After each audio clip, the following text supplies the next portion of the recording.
LinkedIn is one of the most powerful platforms in the world right now to source and hire high-level talent for your business. If you know how to master the LinkedIn funnel, you will be able to build a world-class company with the best talent in the world. Now, before we dive in, if you don't know who I am, my name is Jordan Ross. I run an 8-figure agency. We're a growth consultancy for digital marketing agencies, and we've helped consult over 800 companies, and we've helped our clients in the last 12 months add over $50 million in annual recurring revenue. I've personally hired over 30 people alone from LinkedIn, and every single one of my consultants that I've hired from LinkedIn has already grown or operated an 8-figure business minimum. So I know a thing or two about how to use LinkedIn well. Let's dive into the steps so you can recruit the best talent in the world for your company. Now, before I dive in, there is one precursor you need to know about hiring talent, and it's to always be hiring. You should never wait until you have a business need to make a hire to turn a job application on LinkedIn. My number one rule is always have a job posting on available on LinkedIn to always source talent, because there's a lot of times people are looking today, but maybe not tomorrow. So you always want to be able to catch those people, source them, qualify them, and have them ready for when you have a business need, even if you don't have a business need today. We're going to come back to this. When it comes to hiring off of LinkedIn, the first step actually has nothing to do with hiring off of LinkedIn. It's being ready and knowing when you will actually need a hire in your business. I wanted to pull up a quick example for you to make this super tangible. As it relates to this spreadsheet, this is a great, simple forecast that you could build for your business. How many clients do you currently have? How many clients are you adding per month? How many clients are you losing per month? And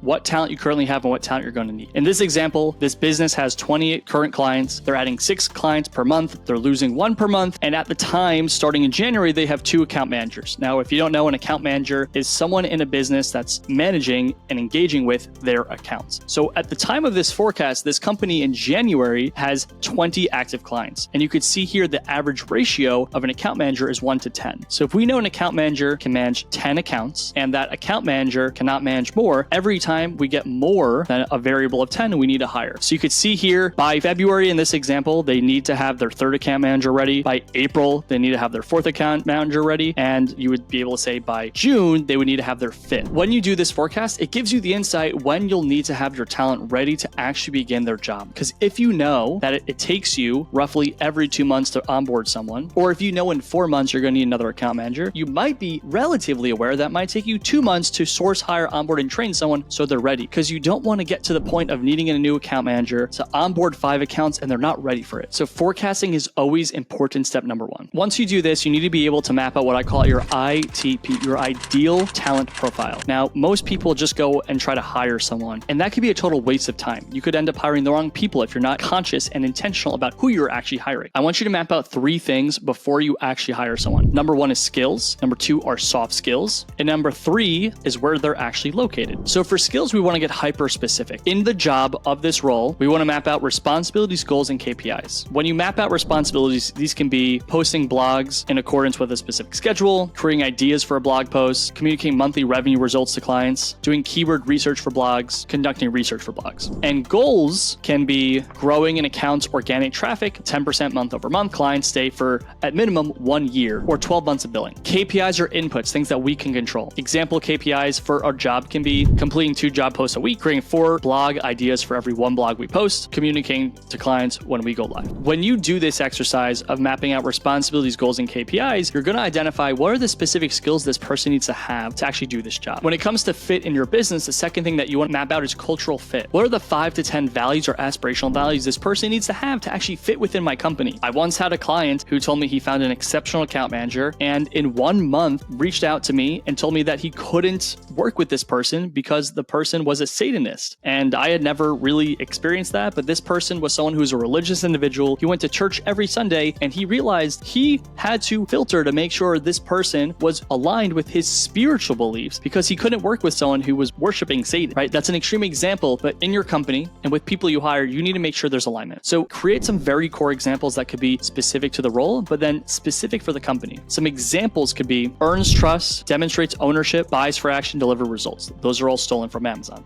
Shout out. Aspirational values can be over communicates, has attention to detail, and is very organized. And where they're located, that could be online. These things will be referenced later in this video on how we're actually filtering out people that are a fit and are not a fit for the job. The next is making a job description. As you can see here on the screen in the picture, this is an example of what we had posted for 8F for one of our jobs. Now, in a good job description, there's specific things that you want to include. The title of the job, the description of the job, the goals and KPIs of the actual function. Remember, we just mapped those out in the prior step. The compensation and the responsibilities. What you can find here on the screen are a few different examples of different job descriptions that we've posted and that we've given and have had access to from our clients. When you map this out, you're actually ready to go live and post on LinkedIn. Now, there is one caveat. You need to be ready to actually post on LinkedIn. So when someone's applying for a job, more times than not on LinkedIn specifically, people are going to be more likely to apply to a legitimate company of a founder with a personal brand than someone who doesn't have a brand. When my COO posts a job, he rarely gets applicants. When I post a job, I always get at least 50. So the first thing that you need to do is optimize your profile. Make sure you have an up-to-date photo. Make sure your header on your profile is accurate. Make sure you have an accurate description of what you do. Make sure the cover photo is updated. Post content weekly about things you care about or about your philosophy that can allow talent to qualify you or disqualify you based on what their preferences are. Make sure you're actively engaged in LinkedIn. It does not have to be the perfect profile. Now, when it comes to actually posting, this is the easy part. You can post up to one job at a time for free on LinkedIn, and you're probably going to get about 50 to 100 jobs at a time. Now, the thing that you need to be aware of is depending on the actual job you're posting, you may or may not be able to get more or less qualified leads depending on the title. Let's use the example that I had before as account manager. If you're looking for someone to manage accounts, there's probably 2 or 3 or 4 different titles that you can call this person. This person can be called a strategist. This person can be called a project manager. This person can be an account manager. This person could be a customer success manager. Like I said, one role, 4 different titles. You might want to start split testing different titles for your job to see who applies and to see which title correlates to the best applicants. Now, you could see here on the screen at ADAP, we hire consultants, and I've tested a lot of different titles to figure out which title on the job posting actually correlates to me getting the right candidates for my company. Remember, LinkedIn is owned by Microsoft, and LinkedIn has specific parameters that when you're looking for a job, you search keywords or you put flags on type of keywords. Depending on the job that you post, you are going to flag specific people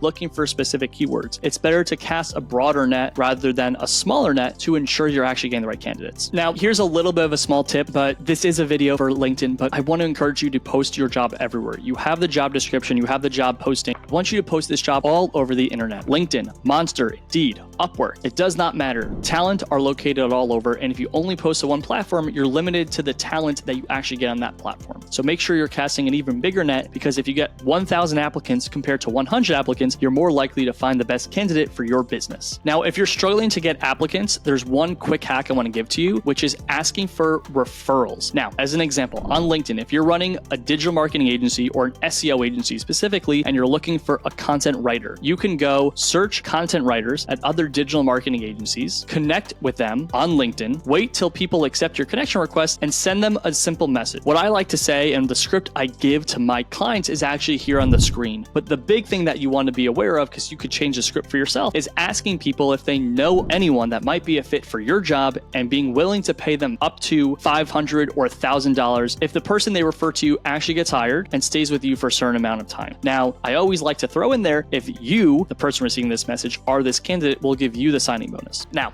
at this point in the process, you've posted your job. You're getting a lot of applicants, but now you need to filter everyone out. So the reality of it is most people are spammers on job applications. You need to get rid of all the people that aren't a good fit. The easiest way to do this is have 2 options. Number 1 is qualifying questions. For my business, I only hire candidates that have run a $10 million to $99 million a year business. I will not hire someone that's run a 9-figure business because I find that they're too disillusioned with what smaller companies need help with. And the simplest way that I qualify is I just ask them questions. You could see here on the screen are 2 examples of questions I have asked to elicit my applicants to tell me how much the companies they have worked at were doing on an annual basis. Now, for you, if you're hiring someone that's a little bit more technical, like a content writer, what you can do is create parameters that an admin or an associate needs to look for. How long they've worked at a company. Ask them if they could send you any specific work. From the work that they send you, asking one of your team members to review that work to make sure it looks good, right? And then you could also ask them to do a paid test. I find that most people want candidates to do free tests, and I don't think this is distasteful, but I think it's disingenuous to ask someone to do 1, 2, 3 hours of work for you and not be willing to pay them. So oftentimes, the biggest thing I encourage my clients to do is if you're going to try to hire a technical person, offer to pay them for 1 to 2 hours and create an actual test of something they would do on the job, right? right? So if you're working with accounts that are running local pet stores and you run their local SEO for them, I want you to give that assignment to someone to create a blog based on specific keywords, right? So the example of this could be, hey, you are writing a blog for a local pet store trying to rank on the keyword of dog grooming. Write the blog and send it to me. You have up to 2 hours to complete this task, 2 payable hours. And the way you could actually make this happen is by reaching out to someone, ask them if they're willing to work for a paid test, send them the test and see how they do.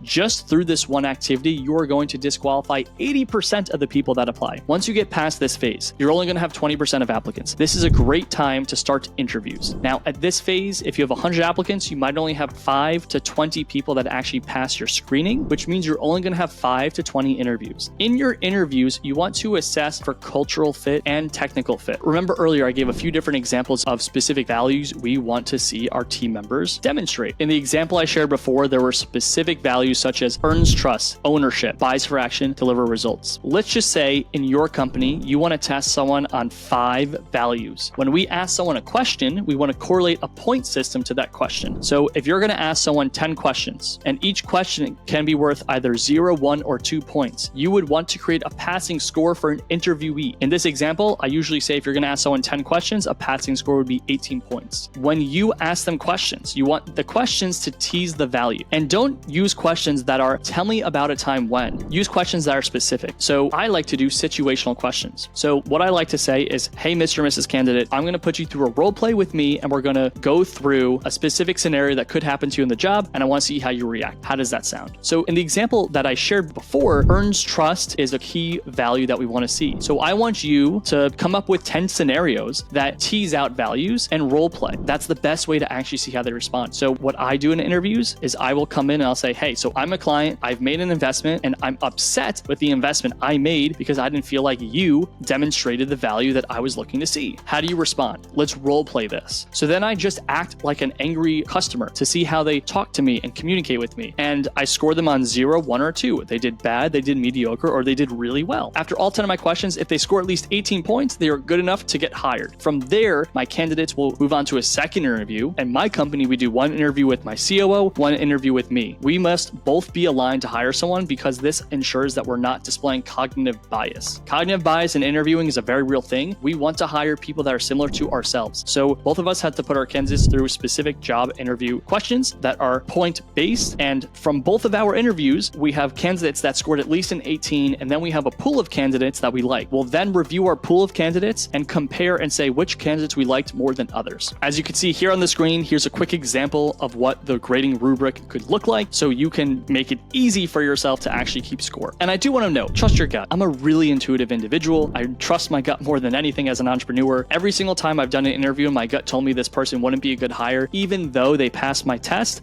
they ended up being a bad hire. So I trust my gut to a fault. I blindly trust it, and I encourage you to do the same thing. Now, at this point in the process, you are ready to make a hire, but here's the thing. If you refer back to the first step, you should be interviewing in advance. You should know which candidates you want to make a hire, but you shouldn't need to make a full-time hire right now. I do not want that for you. I want you to test, and here is why. When you make a hire, 100% of the time, you're not going to be successful. You're probably going to be successful 20% of the time, 30% of the time, and successful could be defined as an employee stays with you for 1, 2, 3, 4, 5 years, right? You could determine what success means, but the strong likelihood is your success rate is going to be very low. So what we do at my company is we hire multiple consultants on a trial basis, on a micro basis in cohorts. So we sell consulting services. We help companies grow. When we bring a client on, we're working with them on a specific amount of hours per week. It's not a significant amount of hours, it's specific amount of hours. So when I bring someone on, I want to find someone that is already in a job. And my sales pitch to them is, hey, I think you and I could have a really strong collaboration where we could help a lot of people. But the data is very real. 80% of people get into jobs that they don't want to stay in long term. And if you do that over a sample size of 5 years, that number's closer to 90 to 95%. So what I would love to do, if you're open to it, I'd love to do a paid training where we bring you in, we train you up so you're ready to have 1 or 2 clients, and you do that on the side. So now you're getting a full-time income, you're gaining new professional skills, and you're also getting to work on accounts that you now have side hustle cash. This is really relevant for you because it mitigates you getting into a job you might not like. And for me, it allows us to assess you to make sure we're a fit long term. Is this a test that you would be down for? Now, I currently, at the time of this recording, I have 3 consultants that are going through a cohort training. When we bring on clients for them, I'm bringing clients that are smaller. So I'm bringing on clients for them that are doing less than $15,000 a month. I would never sell my services to clients of this size, but then I do anyway because I'm able to sell my services, make a small amount of profit, get my new consultants on these accounts to get trained, and now I get to train them without it being a cost for my company. It's a minor profit. So this is a flip of a script. I'm able to sign accounts that I would never sign because they're too small. I'm not making as much money. It financially doesn't really make sense. It allows me to turn training from a cost to a profit. This is the model. I run this model consistently. I'm always hiring. I always am going after best talent in the marketplace,